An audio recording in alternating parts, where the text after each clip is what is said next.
Toru Minazuki has a hellish workday in the office. He was shocked to see the pile of paperwork on his desk. His boss is not feeling well due to an illness and dumps all work on him. Toru boss used his power and forced him to work. His colleagues pity him for being a pushover. After work, he was on his way to catch the last train. He looks at a traffic light and wonders about his future. He was surprised by the continuous silence around him. At last, the traffic signal changed. He walked across the road. Something unfamiliar happened under his feet. He was shocked by this bizarre event as he didn't understand what is going on. Toru gets completely sucked in, only leaving his bag behind on the scene. He ended up in a strange world. Toru was surprised by the objects that were floating around him. He looks around his surroundings to understand where is he. Toru hears someone's voice and looks in that direction. He was surprised to see a girl floating in the middle of the air. The girl came down and asked him did he saw him as a woman. Toru apologized as he misunderstood her, but she wasn't bothered by it. The girl said that she is a being with no form and her appearance changed depending on that person. Toru became uneasy to hear this. She makes it simpler and easier for Toru by saying she is a god. Toru felt like a bolt of lightning fell on him. He asked God about the strange place and it seemed like he hadn't figured it out. She explained Toru died by falling in a dimensional rift and she is going to reincarnate him in the other world.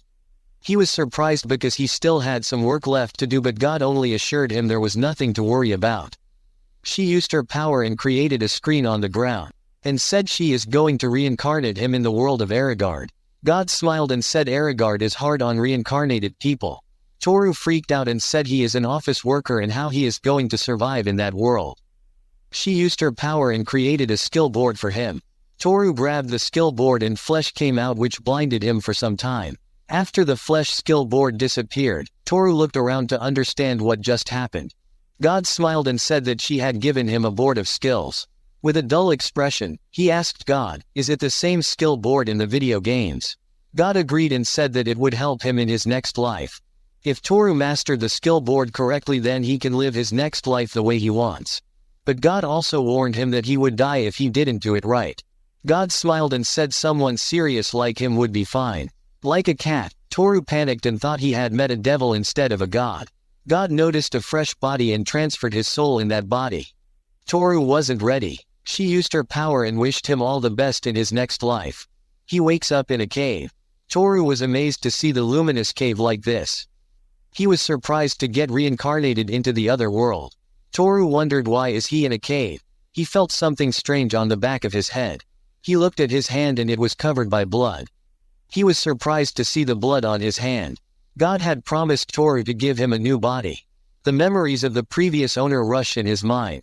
Toru understands that the previous owner died in a cave. He looked at his new body and face, and he was happy to see his new body. He thanked and promised the previous owner of the body that he would take care of this body. Toru decided to check his skills. He called skill board and it finally came out. And it seems like the skill board works on voice recognition. Toru checked his profile and saw the previous owner of the body was a hunter. He looks at his basic skill and technique options.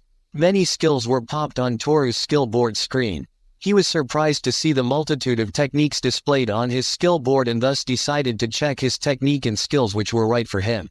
He sat on a rock and checked every single technique before choosing one. After checking his skills, he finally picked the right skill for himself.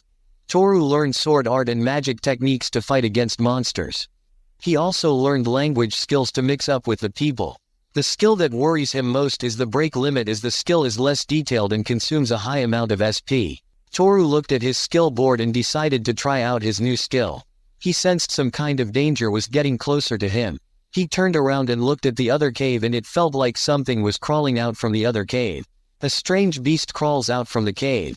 Toru was surprised to see an insect of this size. He senses a bloodlust that is coming out from that insect. The insect jumps and charges on Toru.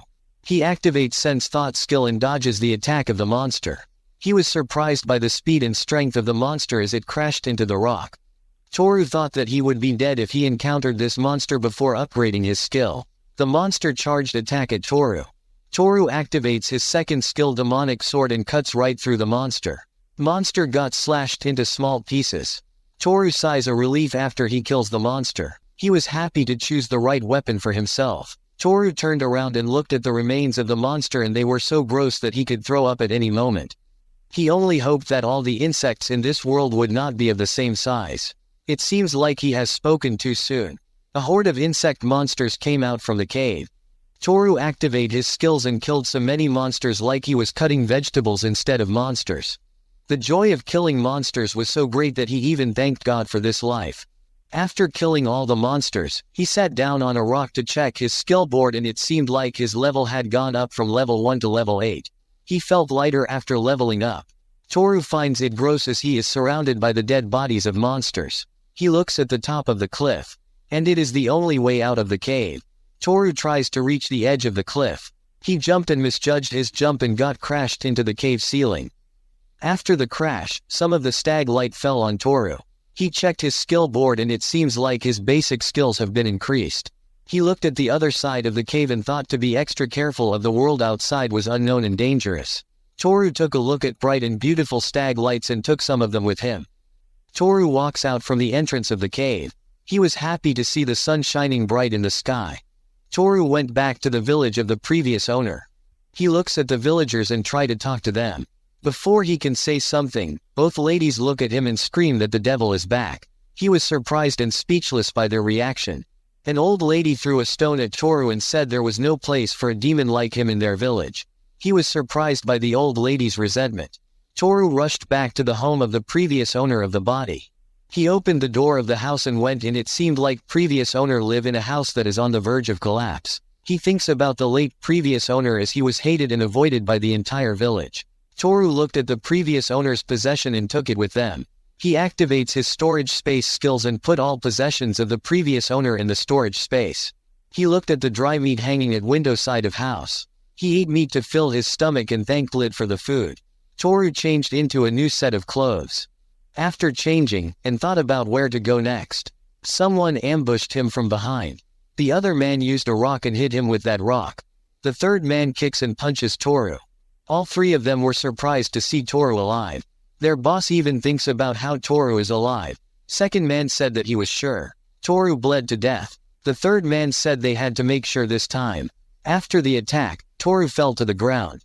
He was surprised by the attack and thought what the hell happened and who are these people? He only pretended to be dead as their blows were too weak.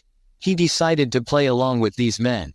And on a closer look, they were the same people who killed the Lid. Their boss ordered them to find something they could use to tie him up, take him with them. Toru finds it as a good opportunity to leave the village. But he also wonders why the entire village hates the previous owner's body Lid and why they have to kill him. Since he possesses Lid body, he decides to find out. Vivar, Robert, and their leader Clement were carrying him on their hand. He turned around and tries to directly ask them but saw murderous intention on their face. Toru got scared as he looked at their faces. They take him back on the cave and threw him back in the cave with their full force. They were happy as they had finally gotten rid of the devil. But they were surprised after hearing his voice.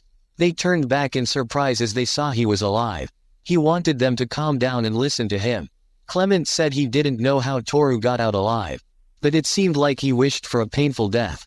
Robert charged and attacked Toru first. He dodges all his attacks and gets out from the cave entrance. Robert was frustrated as he couldn't land a single hit on him. He asked Clement and Vivar for help. Toru whacks Robert to calm him down. Robert fainted after his attack. Vivar charges and attacks Toru. He activates body strengthening skills which makes his body resistant to any amount of damage. Vivar was shocked as the iron bends. Clement sneaked behind Toru and told Vivar to keep Toru in the same position. Clement pulls out a tree from the ground and swings it with his full strength to kill Toru. But the tree only breaks into pieces.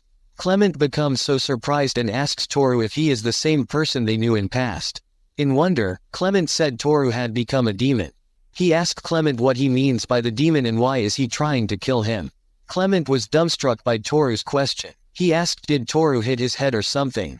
Clement reminded him that his black eyes and hair were a sign of a curse. And he is a reincarnated demon who will bring suffering to the people. Toru was surprised by their stupid answer, as they believed in the stupid old legend. Vivar said after Toru's birth their village crops died and the village was attacked by the demons. Robert said the village chief had told them. Toru was dumbfounded by their stupid answer. He thinks that the townspeople believed too much in religion. He only feels sorry for them as Clement and his men for believing in these stupid stories. Toru only thinks about leaving the town. Clement said they couldn't leave someone dangerous like him alive. He even said that he was the one who murdered Lid's parents.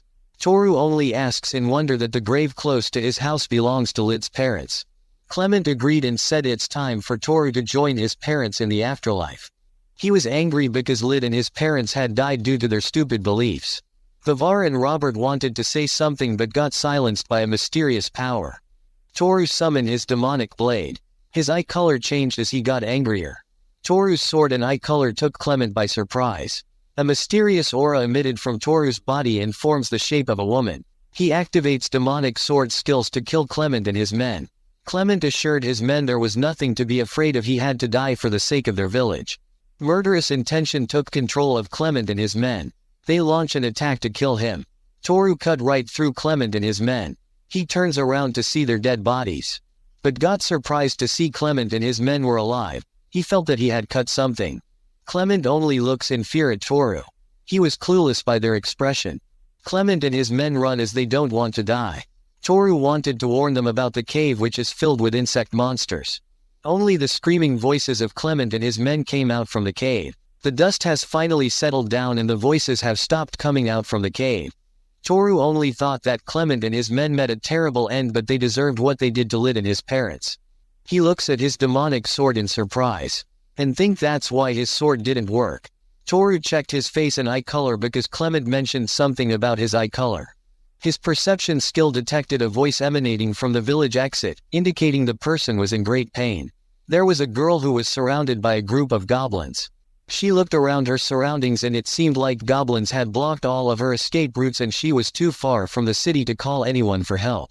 The girl smiled and tightly held her blade. She had decided not to go down without a fight.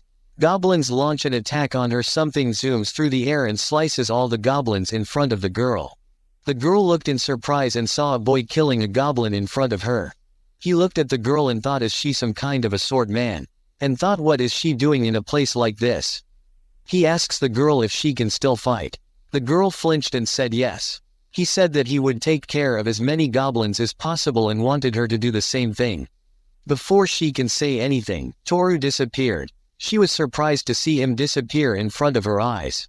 In goblin crowd, an explosion had happened, which takes attention of the goblins from the girl. She was surprised to see how Toru moved so much faster. Goblin launches an attack on Toru from behind. The girl shouted and said him to watch out.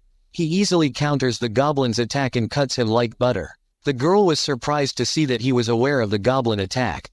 She was surprised to see his skill and strength. Goblin launches a charge attack on the girl. She easily blocks the goblin attack and counters it back by killing him. The girl again look at Toru as he is killing goblins like they were only made up of paper. Goblins change their target and attack on girl. She was in a tough position as the goblin launched an attack from all sides. Toru uses intimidation skills and calls all the goblins back to him. He threw stones in the air and kicks them in the goblins' direction. All goblins die after they got hit by a rock. Her heart beat faster as she looked at Toru. The battle ended. All goblins died by his hands. Toru looks at his sword and wonders why it didn't work last time. He looks at the girl and asks her if is she okay. She rushed and grabbed his shoulder and requested him to form a party with her. Toru blushed at her sudden request. She backed off and apologized to him. She asks Toru if he is okay and said she had a hard time dealing with those goblins.